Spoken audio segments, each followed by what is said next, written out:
फिरोजाबाद में भारत सरकार में गृह मंत्री अमित शाह द्वारा राज्यसभा में बाबा साहेब पर की गई टिप्पणी के विरोध में भीमार्मी बाबा साहेब के अनुयायियों व कांग्रेसियों ने माननीय राष्ट्रपति के नाम अपर जिलाधिकारी को ज्ञापन सौंपा और गृह मंत्री के इस्तीफे की मांग की। Report Kashmir Singh, journalist DDM news UP. Baba Saheb का ये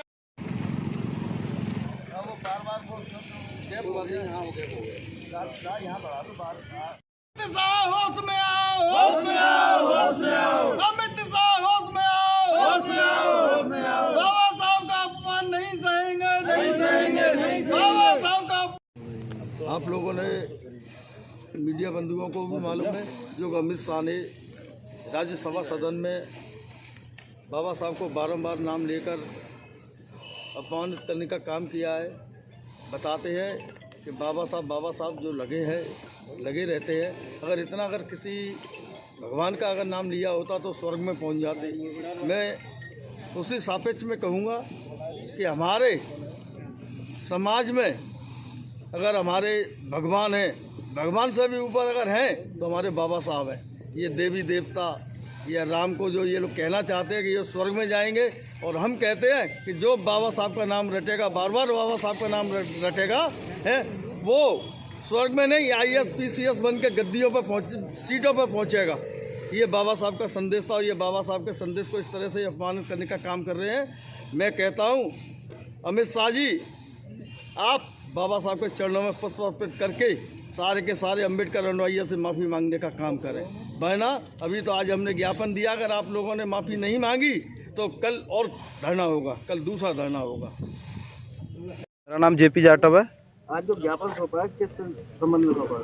आज ये ज्ञापन जो सौंपा है माननीय राष्ट्रपति महोदया के नाम श्री अमित शाह जी, जिन्होंने राज्यसभा के अंदर बाबा साहब डॉक्टर अम्बेडकर के शब्द को बार बार इस्तेमाल किया गया किसी विपक्ष के लोगों को जवाब देते हुए। तो बाबा साहब का जो नाम है बार बार ऐसे उन्होंने प्रदर्शित किया है जिससे अम्बेडकर अनुयायियों में एक उसकी दोष भावना की उसमें नाम में जो छवि प्रदर्शित हुई है, उसके संबंध में हम लोग DM साहब के समक्ष यहाँ ज्ञापन देने आए हैं और माननीय गृह मंत्री जी से निवेदन भी कर रहे हैं, आग्रह भी कर रहे हैं कि जो शब्द उन्होंने बार बार बोले हैं उसके लिए वो माफ़ी मांगे। पूरे देश से बाबा साहब के चरणों में पुष्प अर्पित करके उसके लिए हमने ज्ञापन दिया माननीय DM साहब को। सभी लोग जानते हैं कि जो केंद्र में और प्रदेश में सरकार बैठी हुई है, ये संविधान की धज्जियां उड़ा रही है और संविधान को बदलना चाहती है। ये संविधान को पूरी तरीके से नकारती है और शुरू से इस सरकार का ये मंशा रही है, ये अंग्रेजों के अनुयायी रहेंगे और उन्हीं के जो बताई हुए सिद्धांत है उस पर चल रहे हैं। ये संविधान बदलना चाहते हैं।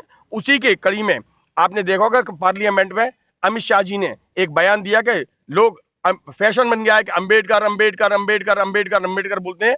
इतना नाम अगर भगवान का लेते हैं तो स्वर्ग मिल जाता है। उन्हें हम बताना चाहते हैं कि बाबा साहब ने जो दबे पिछले कुचले दलित गरीब पिछड़ों के लिए जो काम किया, जो संविधान उन्होंने बताया, तो उसमें उन्होंने यही हक दिया, वो उनके लिए भगवान के बराबर हैं। और ये हमेशा महापुरुषों की ये पार्टी जो BJP है वो हमेशा महापुरुषों का अपमान करती रही है, हमेशा शहीदों का अपमान किया है, इसने क्रांतिकारियों का अपमान किया है, क्योंकि ये अंग्रेजों के अनुयायी रहे हैं। और इस तरह का अपमान कांग्रेस पार्टी किसी भी कीमत पे, कांग्रेस पार्टी का कार्यकर्ता किसी भी कीमत पर बर्दाश्त नहीं करेगा और हम इसका पुरजोर विरोध करते हैं। हम अमित शाह के इस्तीफे की मांग करते हैं कि उनका इस्तीफा होना चाहिए तुरंत। अगर मोदी जी को जरा भी शर्म है तो अमित शाह को अपने उनका इस्तीफा दें और मंत्रिमंडल से उन्हें निकालें, नहीं तो कांग्रेस का एक एक कार्यकर्ता सड़कों पर उतर के विरोध करेगा। बाबा साहब का अपमान इस देश में कोई कर नहीं सकता, बाबा साहब का अपमान नहीं सहेगा हिंदुस्तान।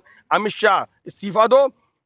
BJP हाय हाय, केंद्रीय सरकार जो है नाकार और निकृष्ट सरकार है। जब भी किसानों से संबंधित बात हुई, किसानों को अपमान करते हैं, किसान निधि देते हैं, लेकिन आप समझ लीजिए क्या देते हैं, पर डे के हिसाब से आप लगा लें तो एक पाउच मसाले का नहीं आएगा, आप ये समझ लीजिए इतना। और से कहते हैं सम्मान निधि है किसानों के, जितना अपमान इस पार्टी ने किया है उतना किसी ने नहीं किया। युवा रोजगार के लिए भटक रहा है, हमारे यहाँ महिला सुरक्षा के लिए भटक रही है बेचारी। लोग हर चीज का प्राइवेटाइजेशन कर रहे हैं, अपने यार दोस्तों को सब चीजें बांटते आ रहे हैं। भारत का नागरिक पूरी तरह से जाग चुका है और कांग्रेस पार्टी जनहित में सबकी आवाज उठा रही है और आगे भी इसी तरह से उठा रही है और अमित शाह का इस्तीफा लेकर ही हम लोग रहेंगे।